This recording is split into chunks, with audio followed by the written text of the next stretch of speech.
Good afternoon, and thank you for joining us on one of the fall series of PLC webinars. We're pleased to be joined today by Dr. John Walker, Allison Grove, and others who are working with the American Sheep Industry Association to update their targeted grazing handbook. While I won't steal Dr. Walker's thunder here, I wanted to both thank him and his ongoing partners and other authors who are making time to share some information this afternoon and foster a discussion about what public lands, ranchers, cattle, and sheep producers can include and contribute to the targeted grazing handbook.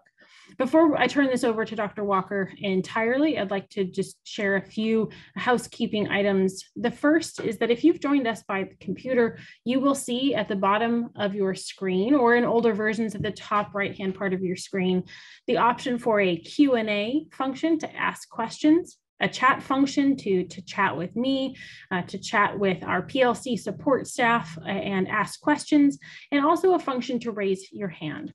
Now, while you are in listen-only mode at this point, we do have the ability to unmute you so that this can become an active discussion. And while I won't speak for Dr. Walker, certainly we hope that this is an active discussion indeed. Like other PLC workshops and webinars, this is closed to the media. So if you're a member of the media, we encourage you to close out now. We are happy to meet with you and speak with you at another time. And again, I would encourage and underscore that this is part of an ongoing revision to the handbook. And so all of you who have made the time to log on today, we thank you. This meeting will be recorded and discussion will be recorded for those who were not able to join us today. And with that, I will turn it over to Dr. Walker. Dr. Walker, thank you for joining us. And if you need any assistance in sharing your screen, please just let us know. Okay, thank you for that introduction.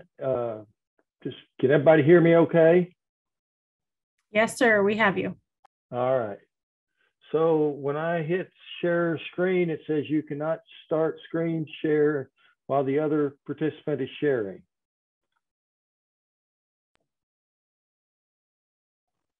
All right. Dr. Walker. Oh, I'm sorry. Go ahead, Caitlin. It's going to tell Dr. Walker to give it a try. Okay.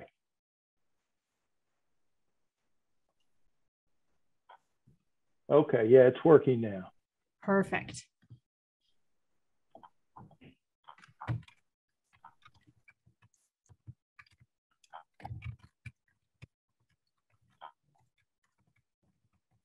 Okay, well, thank you for inviting us to talk about this new project we're doing on developing a new targeted grazing handbook. I participated in the development of the first one that was published in 2006 and am happy to have a chance to update it some. So the goal of this book, and it was kind of the goal of the last one too, was to promote the use of targeted grazing by increasing awareness of this ecosystem management practices among land managers and improving the quality of services delivered by the targeted grazing providers.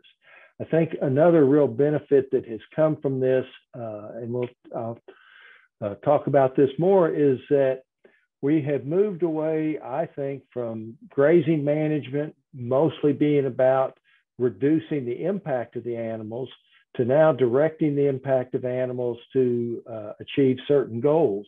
And so in my experience, and I think we're starting to show people that grazing management can be, or that proper grazing is a beneficial land use practice. So what is targeted grazing?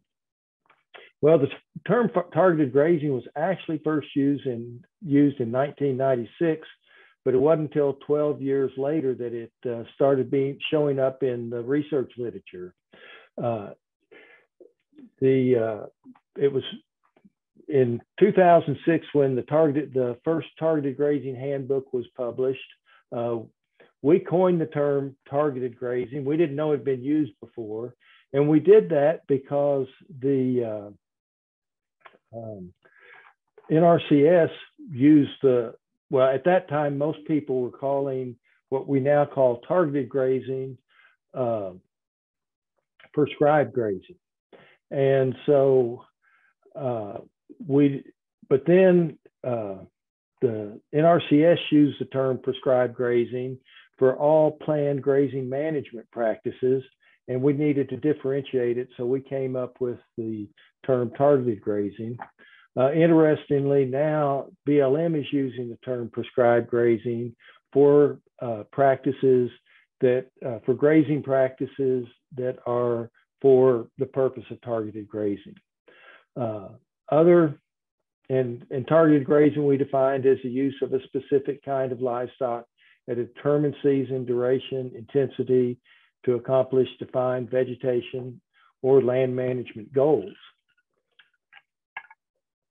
In targeted grazing, there are a number of different terms that you'll see in the literature. Again, prescribed grazing was kind of what it was used to be called primarily.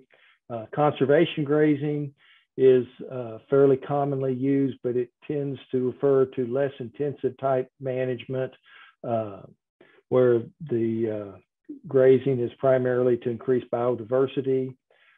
BLM is using the term outcome-based grazing. That is it's outcome-based grazing is grazing within the context of permitted grazing, but with much more flexibility than the normal permits have. And then, of course, with the rise of solar farms, we have solar grazing, or also called more recently agrivoltaics.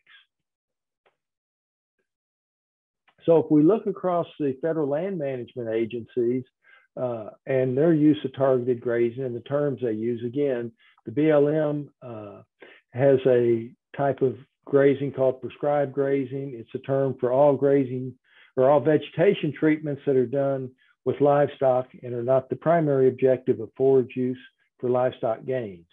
And then they have the outcome-based grazing authorizations that can be used to provide greater flexibility to existing permits. And again, I think a lot of this has come about because of all the work that's been done with using livestock to reach certain vegetation goals and seeing that livestock are not just a negative impact, but they can be a very positive impact. U.S. Forest Service targeted grazing programs, they have under their Grazing Permit Administration Handbook, vegetation management livestock use permits. So they have, this is again what BLM is calling prescribed grazing, but they have grazing permits specifically for vegetation management. The NRCS has actually cost share conservation practices, either under their prescribed grazing practice. They have both a targeted grazing for brush control and a targeted grazing for herbaceous weed control. And under their 325 herbaceous weed control, biological control with targeted grazing. And if we look at the NRCS, this slide shows the states that actually have some form of a targeted grazing conservation practice that is actually eligible for cost share in these states. And this slide just shows what the cost share rate is. So it goes on the West Coast from around $700 an acre down to as low as $20 an acre. And in some states, they're paying not by the acre, but by the animal. And that rate is about $1.75 per animal per day that if they have an equipped contract with targeted grazing.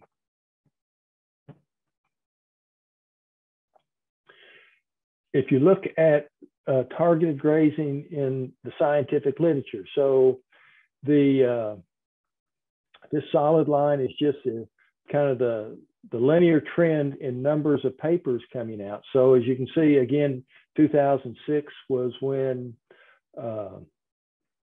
we wrote the Targeted Grazing Handbook, and it's been increasing steadily since then.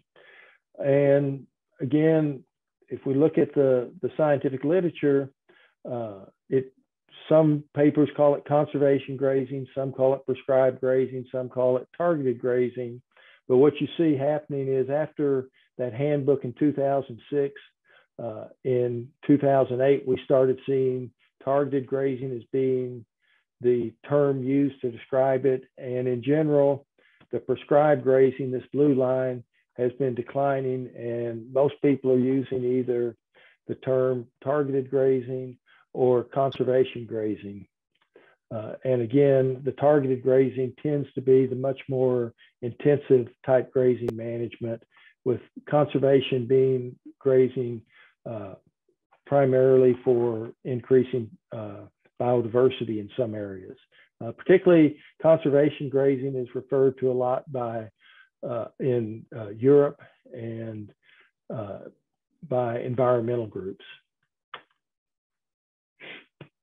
So this applied manual that we're working on now, it's a follow-up to the 2006 Targeted Grazing Handbook. And we want this one to be more applied, more hands-on, more about how to run a successful targeted grazing business. The original handbook was written primarily by academics, although there were a couple of chapters written by people that were actually in the targeted grazing business.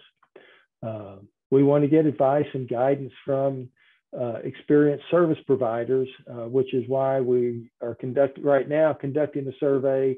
We had put this survey out earlier this year, and we're going to put it out. It's open again to get more information.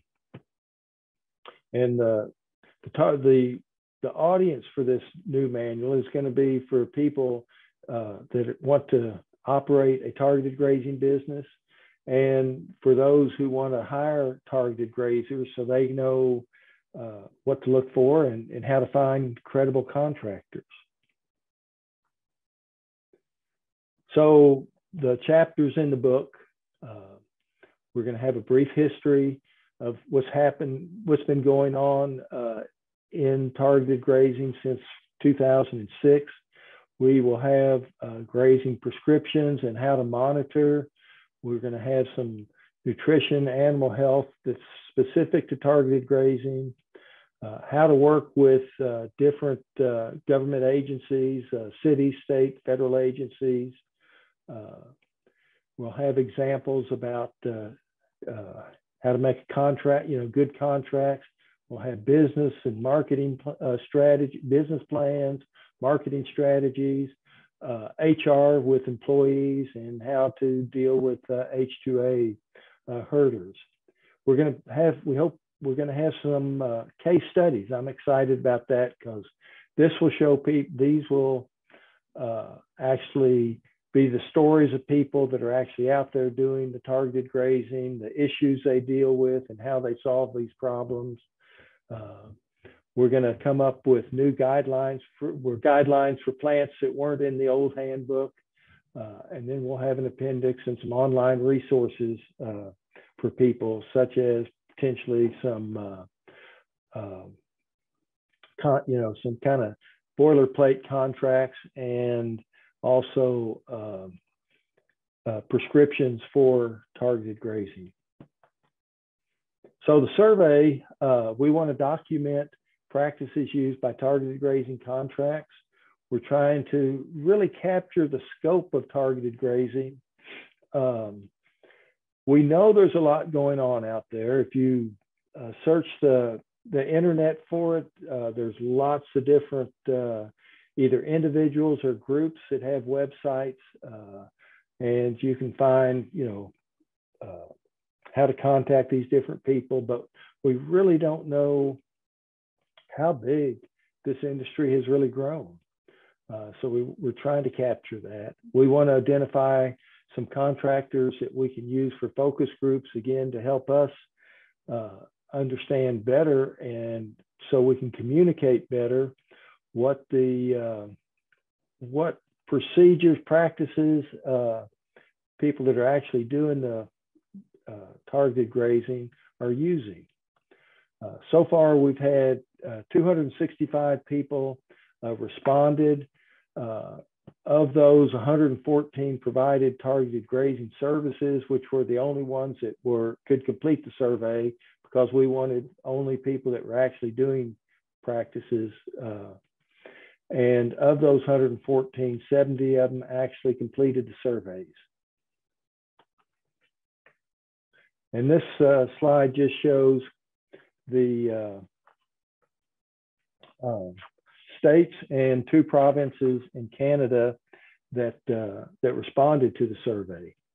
The majority of the people were from California, 14% of the respondents, and Maryland was the next biggest state of people that responded. So we know that it's being done across the whole U.S., but probably the West and East Coast are where the majority of it's being done. So one of the questions we asked was how long these respondents had been in the targeted grazing business. And what you see here is that on the West Coast, about 75% had been in it for 5 years or more. And then, it drops down to about 50% for the rest of the places. And that just kind of indicates that probably, the West Coast was where targeted grazing really kind of got its start. Oops. And this slide is kind of interesting. So these are the people that have been in it less than 2 years, 3 to 5, 6 to 10, and greater than 10 years.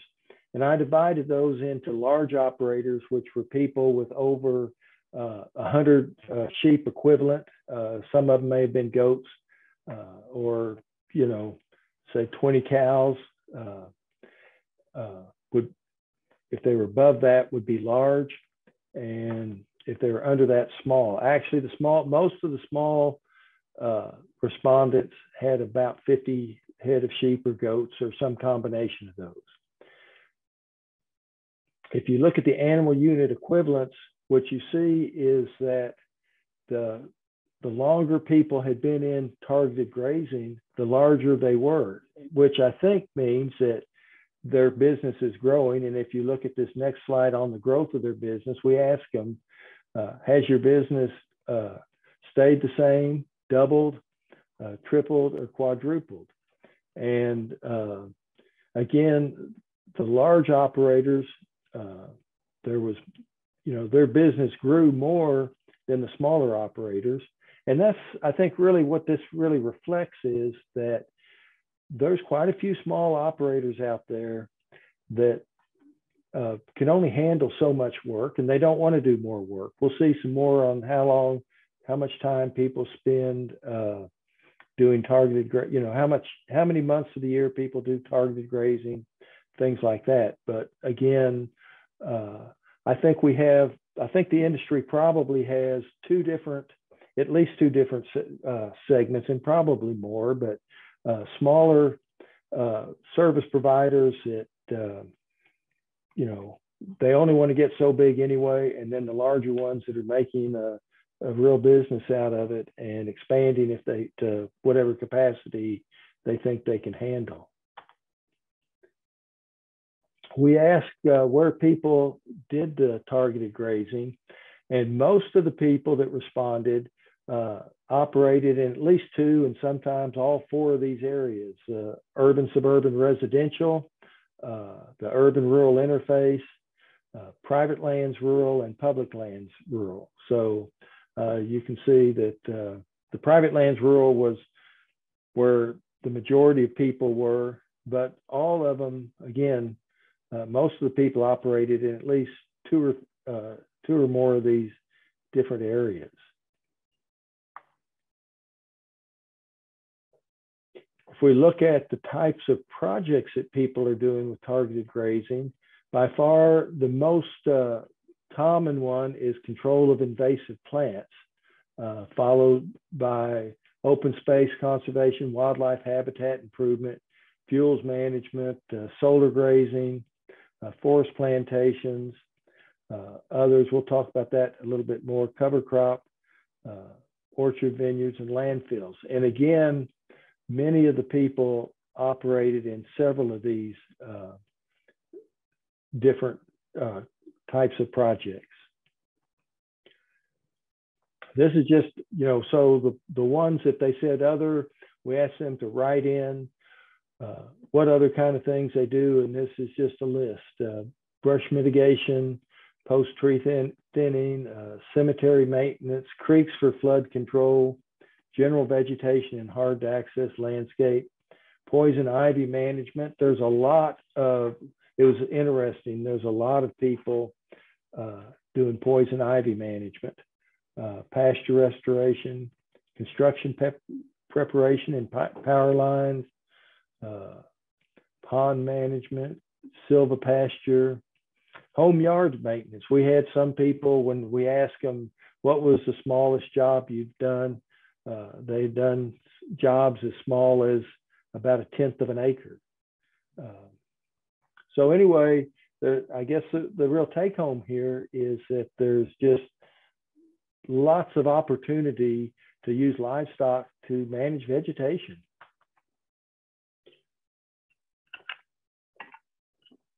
So we asked, we had a list of plants that we knew people have been using targeted grazing on, and we asked them, gave them the opportunity though to tell us other plants that were not on our list and that we'll need to build some prescriptions for. So in terms of woody plants, you can see this list.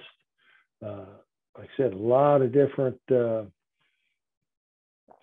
forbs that are, broadleaf plants that weren't on our list,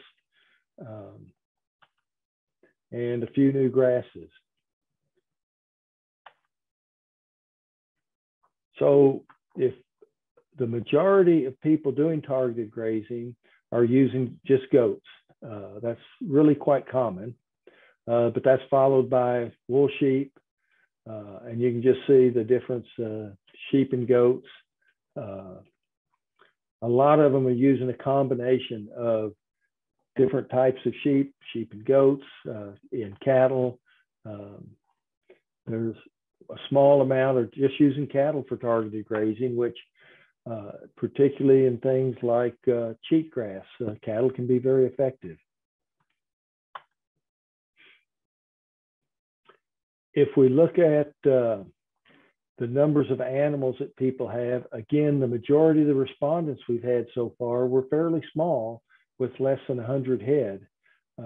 But we had some, we had a couple of large producers as well. So it spans the whole range of sizes of operations.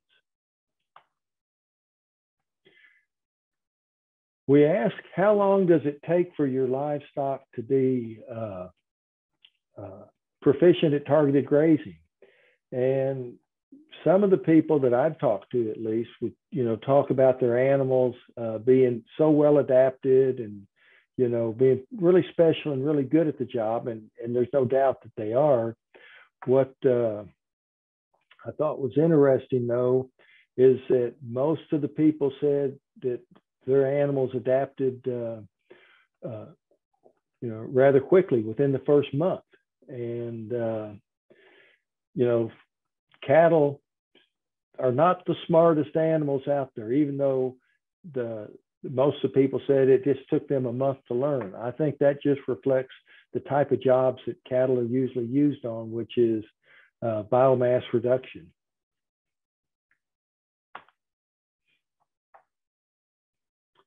If we look at the size of these operations, so we took the total number of animals and the classes of livestock, converted that to an animal unit equivalent. The West Coast had the largest on average operations with 180 animal unit equivalents. And you can see that Great Plains was kind of the smallest. We also didn't have very many respondents. And when we start breaking things out by regions, where we only have a few respondents, we really need to get some more to have a good representation, which is why we've reopened the survey. We ask how many months a year are you on paid projects? And as you can see, the majority of the people are on there 5 to 6 months, 43%. 3 to 4 months was the next largest, and 7 to 8 months. But over, half of the people are on there less than or 6 months or less. And so they have, most of them then have, base properties that they go back to for, different reasons. And in many areas, the targeted grazing is just what needs to happen and be done. And the sensitive time for plants to control them is not year round. That's, again, it's a very specialized type of grazing. And to do it right, you need to be on these projects, particularly if you're targeting specific plants, not just biomass reduction, at the time when the plants are most sensitive to grazing. So we ask how people charged for targeted grazing, and most people do it by the acre, some by the day, some by the animal, and some by in exchange for the grazing, and then for other reasons, other ways as well. And we had a list of those. So this is the average price per acre in different regions for targeted grazing that people are getting for targeted grazing. But what you can see is in most areas, and we asked them for the highest amount they had gotten and the lowest amount. And, that depends on the size of the job and other factors that people have to consider when they're doing targeted grazing. But by and large, most places, the high end is over $1,000 an acre. And the low end is, several $100s an acre.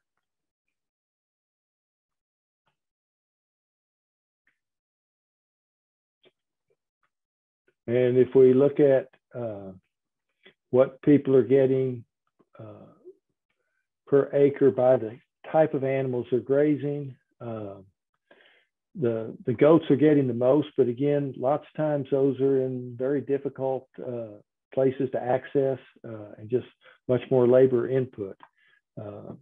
Some of this, one of the reasons the wool sheep are kind of low, I believe, is because there's a lot of those projects I know that are for plants like leafy spurge, and they can go into play, they can use large numbers of sheep and use the traditional management practices.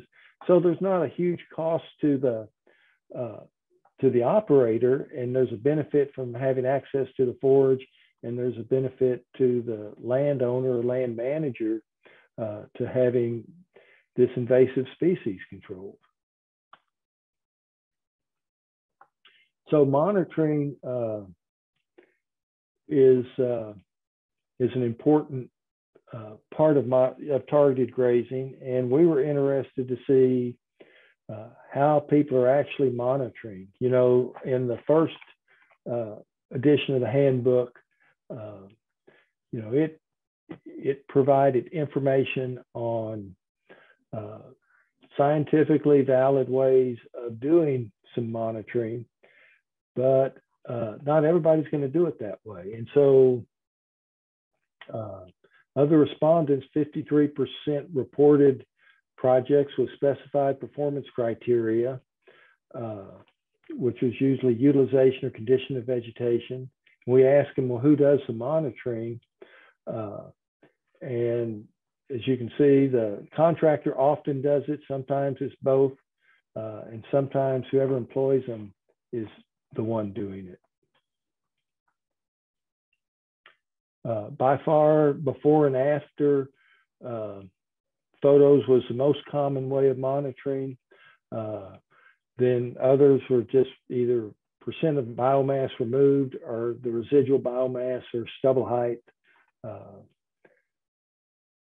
Some people are using stem counts, number of grazed stems, and a few people are taking drone photos of to monitor their progress. We asked them about how they advertised their business, and word of mouth was the most common, followed by website and social media, some signage, industry directories, a little, the others were fairly small. We're curious about what type of social media they used, and again, Facebook was the most common. I think that reflects as much the age of people doing targeted grazing, and basically the age of people in agriculture, because older people use Facebook and not a lot of these other social media platforms.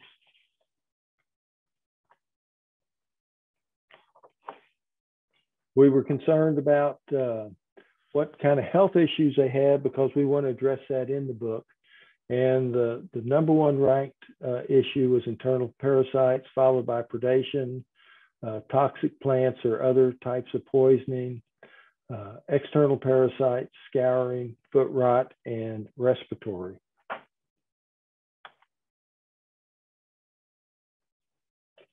And we were interested, again, so we can give advice to new grazers and stuff. How do they how do they manage, where their animals are grazing? The majority of people were using electronet. Some had some permanent fencing or multi-strand electric fence. Some have herders, and those would be your bigger operators. And there's actually some that use livestock panels.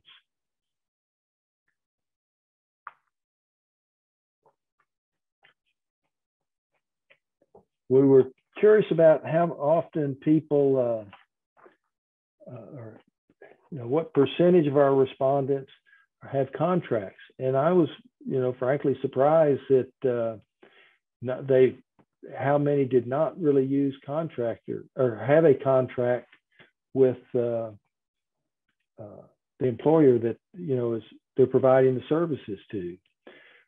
So, if you look at it, about half only do it if required or just occasionally, and the other half do it pretty routinely.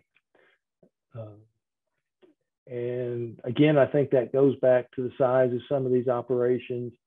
If you're mowing somebody's lawn with your sheep, you probably don't need a contract, and you probably know those people pretty well, and you have things worked out. Again, I think, we definitely have two different segments in this industry.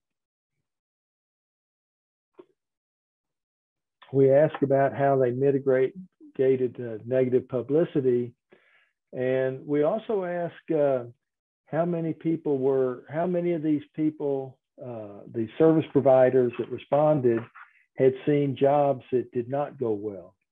And over half, about 57%, said that yes, they had seen jobs that were not done well. And so that shows that there's a need for more information, more training on this. But the way that people are, try to mitigate negative publicity or to keep the job site and animals in good shape, talk to people that stop by, use press or media interviews, training their employees about the importance of good public relations, and having informational handouts.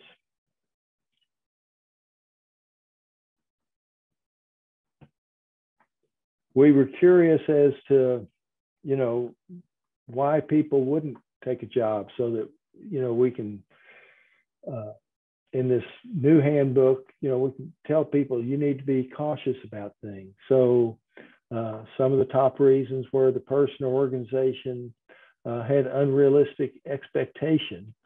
The job required more resources than they had. And that's kind of interesting, talking to some people that are doing solar grazing. Some of those they put together co-ops, or they hire other people to come in because they may have the skill to do the job, but they may not have all the animals required. High potential liability. If it's dangerous for their livestock, they're not going to do it. And some jobs just really aren't conducive to targeted grazing, and the grazing may do more damage. And so you have to be aware of that and not take on jobs that that it's not the right tool for. And then high levels of poisonous plants. Obviously, you don't want to lose animals when you take on a job. Dr. Walker, well, this is a great question. We actually have somebody who raised their hand. I'm going to promote them to allow them to talk. Didn't mean to get ahead of your question slide, but Cole, we can have you unmute, and it looks like you may have a question.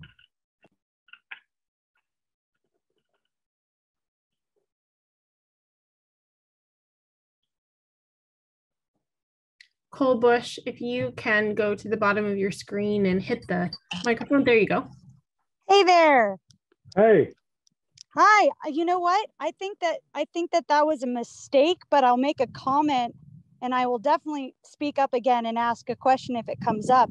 I guess I'll just be a cheerleader for a moment and just say I'm very excited to actually see this data. Being a producer in the West Coast, contract grazer in the West Coast, it's really enlightening to be able to see what's going on around the country and to see the trends. So forgive me for that. I butt dial, so to speak. Sorry about that.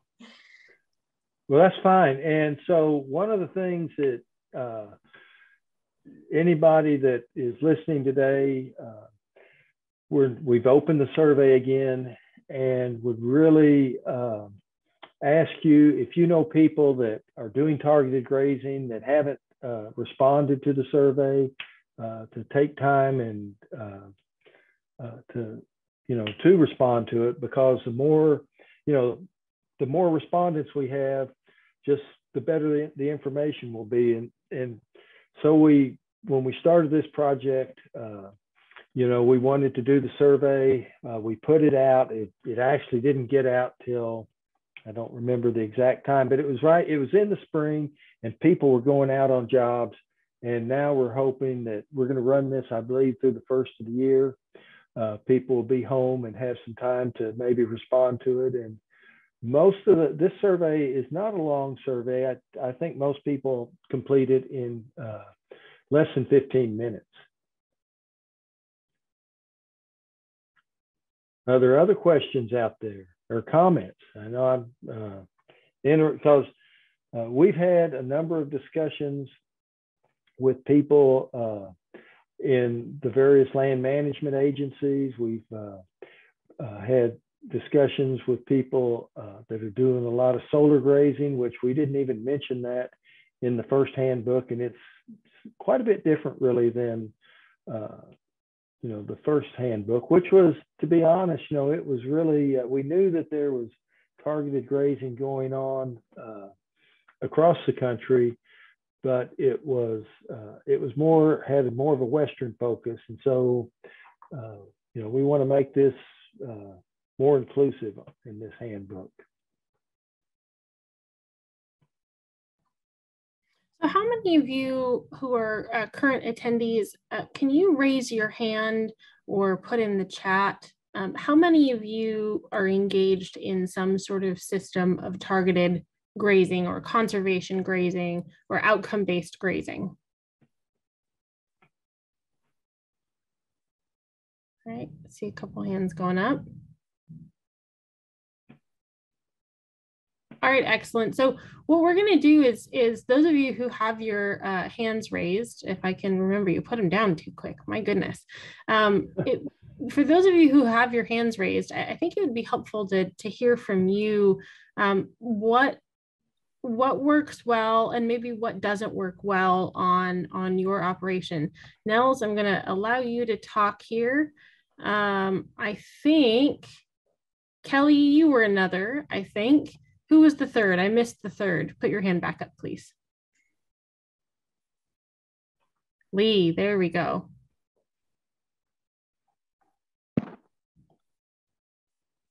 All right, so all of you should have the ability to unmute. Kelly, it looks like you're unmuted. Can you just give us a little bit of feedback based on Dr. Walker's presentation? Just talk a little bit about what you know to be true here. Well, I'm one of those strange ones that does the cattle grazing, and ours is more of it leans more toward the conservation grazing, where it's a less intense operation. There are objectives usually to reduce litter and increase plant diversity. We've been doing it for about 15 years.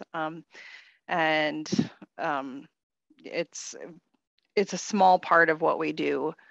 We don't get paid to do it. We actually pay to use the land, as is often the case with cattle, because it's a less work involved, and it's usually a longer duration. Like I said, it's kind of usually about a 6-week long job that we do with the cattle.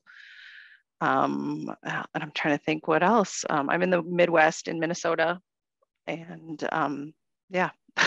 Is there any specific questions you have about it, or I certainly address that.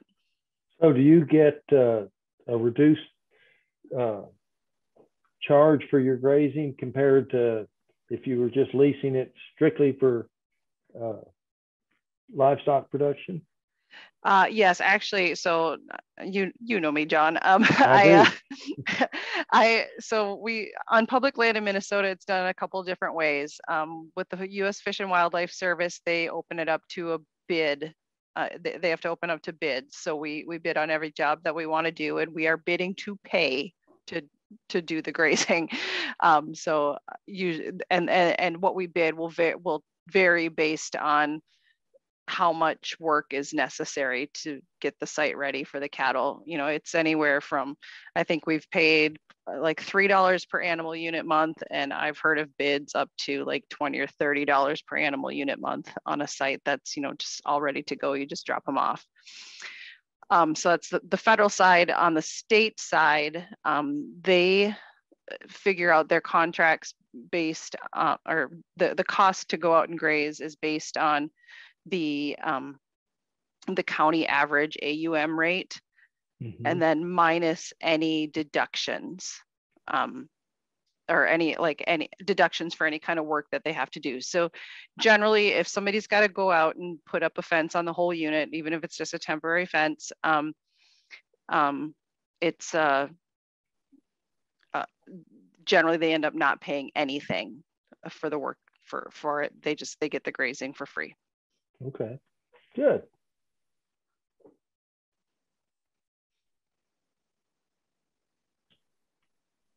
We have a couple other folks. Lee, can you unmute and talk a little bit about your situation? Yeah, I mostly do larger scale operations, herd everything, night pen, but use goats. The ranchers seem to like the concept of goats over sheep because of the product that they prefer. They browse rather than graze, and there's people that seem to think that the sheep will graze too much, which is, if they only knew, was an understatement. If you're targeting certain plants with them, they usually do eat what you're wanting them to eat. However, in some situations, you do have to offset their diet with alternative feeds so that they don't overload. But yeah, that's kind of what I'm about, I guess. Targeted grazing for mostly private stuff. I don't like being in too many cities. Well, I don't think that you're alone there. I think you're in good company on this call. Dr. Walker, Lee's situation is quite a bit different than the next producer, Nels Hansen. Both Lee and Kelly are contract conservation or targeted grazer entities. Nels does a little bit of integration, or a lot of integration, in his operation. So Nels, can you talk a little bit about your situation here? You bet. Thank you, Caitlin. Ours is more, excuse me. Ours is more of a traditional ranching operation where we're using, we're targeting invasives on the ranch. We operate in South Central Wyoming. Anybody that travels around very much, we're operate right on Interstate 80, about the middle of the state, east-west. And ours is working in conjunction with the BLM.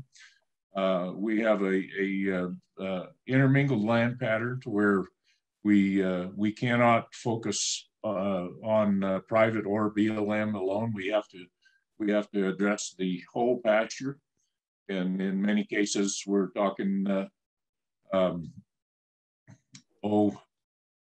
25 to 36 square miles, and currently we are an outcome-based grazing ranch in the BLM outcome-based project, and we wrote a targeted grazing project into that plan, addressing the spread of crested wheatgrass from the interstate system and the pipeline corridors across our property there.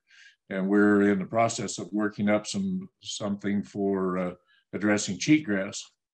But in the project that we're doing, the crested wheat was spreading out and starting to invade into our sage grouse habitat. So we've been working on that. And this year was our first year that we've really been able to get into it and do some aggressive grazing on it. We had some infrastructure we needed to get put into place, fences and such. So it's kind of an overview of what we've been doing, and happy to answer some questions. But ours is purely for the benefit of the ranch business and the benefit of the land. So what time of year are you targeting the crested wheatgrass? We're hitting it as early in the spring. We're right on top of the Continental Divide. So we hit it this year, I believe it was about April 1, with the thought of hitting it again in the fall. But because of some logistics and then the severe dry conditions we're dealing with, that didn't pan out. We didn't see the growth. One thing was we didn't see the growth to warrant trying to roll the cattle back through the area and hit it again. But we hit it hard in the spring, and you know, time will tell. This was our first spring of really effectively targeting it. We've grazed it for years, but this was the first time that we've ever had the fences and everything in place to really focus the grazing. And you know, just driving through doing an ocular survey, we're really impressed with what we got.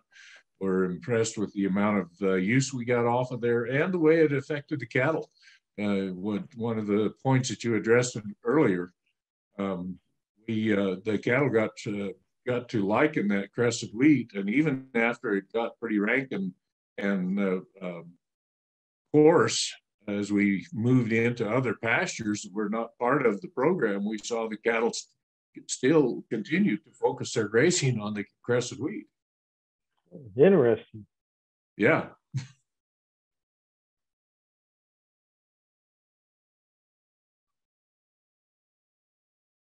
So for those of you who are currently unmuted, you know, what sort of feedback do you have for Dr. Walker, and where, you know, in what he presented today, where do you see some opportunities for inclusion of what you're doing in this update? Because he's right, things have changed a little bit since 2006, 2008, and certainly we're having a different conversation today than we were even 3 years ago.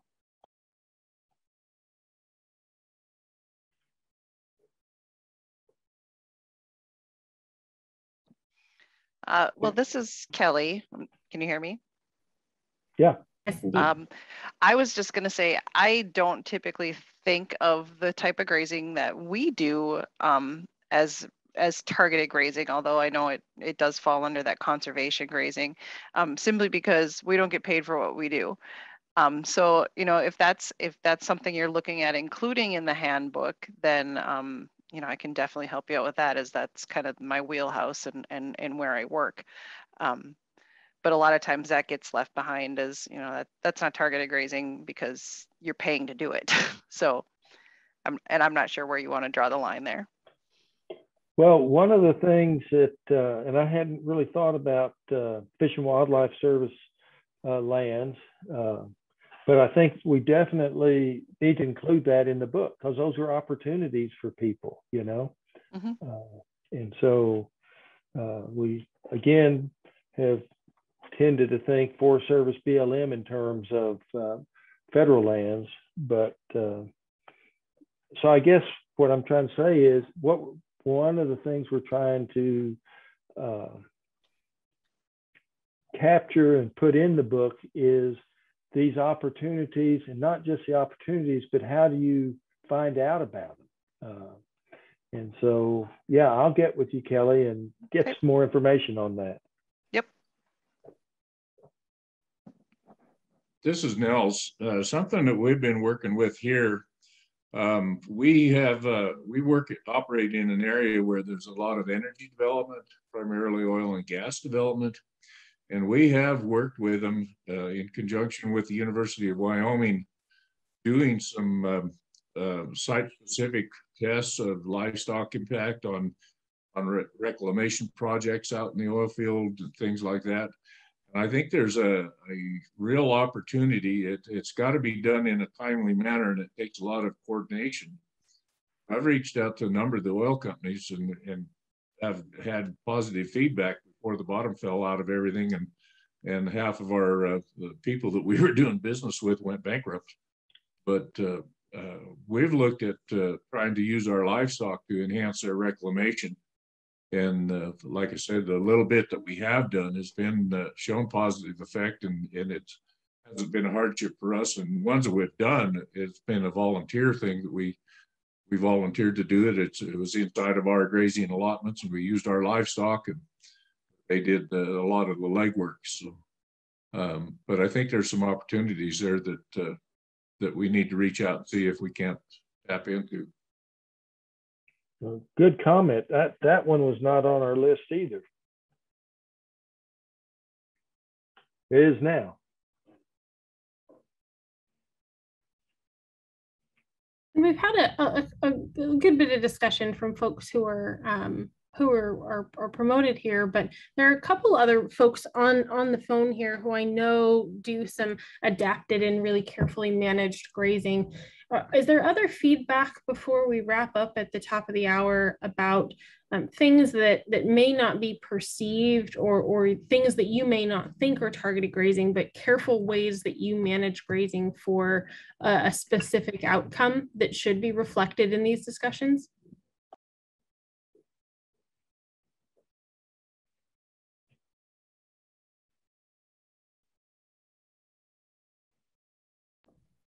And while we're waiting, and I guess a question that I have, Dr. Walker, you know, given that you were involved in the first iteration of the handbook, and obviously do an immense amount of work in the interim with producers who apply these principles and have adapted these principles, what's been the most surprising new subject or new line of inquiry that you've seen, the biggest change that you've seen from the first iteration to where we are now?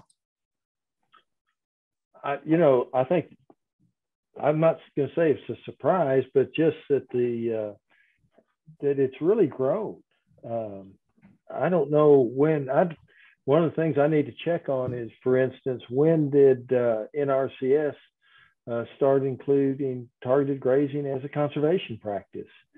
And then, I mean, I think that's the big one. It is a growing land management practice. And I think looking at your land management agencies and them more, when we first started, there's just very few instances on federal lands, federal public lands that where livestock were being used to manage vegetation, and it's much more widespread now, I believe. Mm-hmm.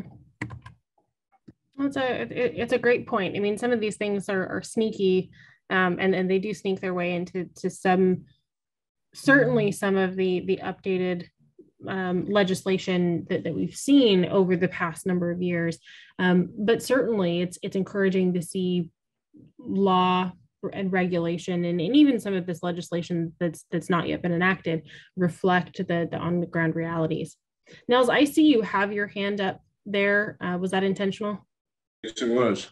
There you go. Okay, Dr. Walker, I just had a thought that, just through the discussions we've had here this evening, for instance, our operation or what we do as targeted grazing is significantly different than a lot of what you were discussing in your presentation and some of the other participants here.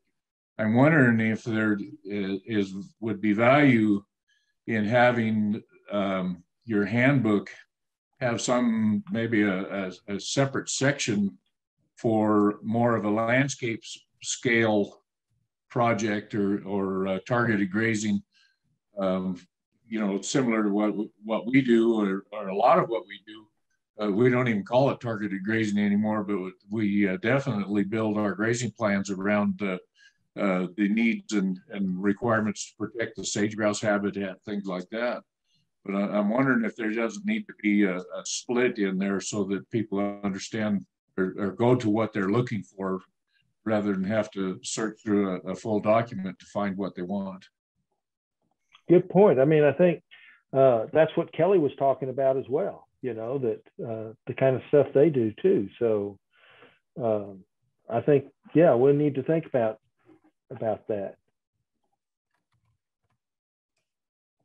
And this isn't a criticism, it's just an observation. Your presentation wasn't what I expected when I signed on. So what were you expecting? More of a broad range level, how to develop a program for more of a range level project rather than under solar farms and things like that. As a business, I was looking at it as more of a land treatment rather than as a business. Okay. And part of that's my fault because I hadn't read the information ahead of time much. I kind of skimmed some of it, but it's a busy time of the year and I just haven't sat down and read it. Sure. Well, and I don't know if that was intentional or not, but I do think a lot of times, like I was saying, targeted grazing tends to, and I speak for the targeted grazing committee through SRM as well, we tend to focus on those people who are making a business of it. And a lot of times that is the distinction. Are you in the business of vegetation removal, or are you in the business of raising livestock? And I see a bit of a distinction there. And I think a lot of the targeted grazing information and the webinars that we do and things like that tend to focus on those that are making a business out of it, not doing it as part of the rest of their business. So one of the terms now that's gaining popularity is regenerative agriculture or regenerative grazing. How does that fit into what y'all are kind of talking about? A lot of those people are doing the mob grazing and very intensive stuff, and I don't think that's applicable for the book, but the concept is still the same. Forgive me for being an old cranky guy, but I would argue that my family's been doing it for 125 years. Well, I wouldn't argue with that at all. No. Yeah. If you're doing it right, absolutely. I think that regenerative grazing generally has a focus on soil health. And a lot of times the purpose of the soil health focus is to build production of the soil. that's very general, and somebody might call me out on that. But what that the regenerative grazing movement it's huge in Minnesota. You know, we're close enough to Gabe Brown and everything he's doing over in Bismarck that his tentacles are reaching over here and kind of affecting Minnesota as well. But what I see is a lot of times it's a crop farmer that is trying to integrate livestock somehow. So that's kind of going the other, not that great. I mean, grazing is a big part of regenerative agriculture, but I would say it's not, how would I kind of lost my train of thought. Grazing is a big part of regenerative agriculture, but targeted grazing is not necessarily regenerative agriculture. It's regenerative, but it's not necessarily agriculture. Does that make sense? Right. Yeah. And I hear exactly what you're saying. Okay. And I have been to some of those conferences and stuff, and it is much different. But again, if you're improving the biodiversity and and you may be improving soil health. You just, I'll be honest, I have a bit of an issue with the soil health thing because we don't really know how to measure that very well. And I've seen some of Brown's pictures of, different soils, this here and there, but I also know some of the people in North Dakota that work for ARS that have tried to measure it, and they haven't been able to measure what he thinks he sees sometimes. Right. Yeah, they've used quite a few different methods, and I don't know. I haven't looked into it enough to be able to say that one is a very comprehensive measurement over anything else. Yeah.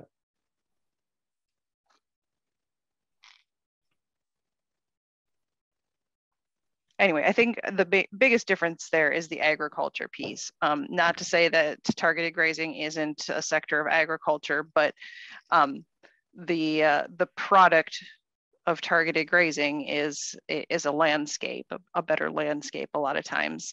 And the product of regenerative agriculture is usually a better crop of some sort. That is the best way I can distinguish it. Okay, yeah.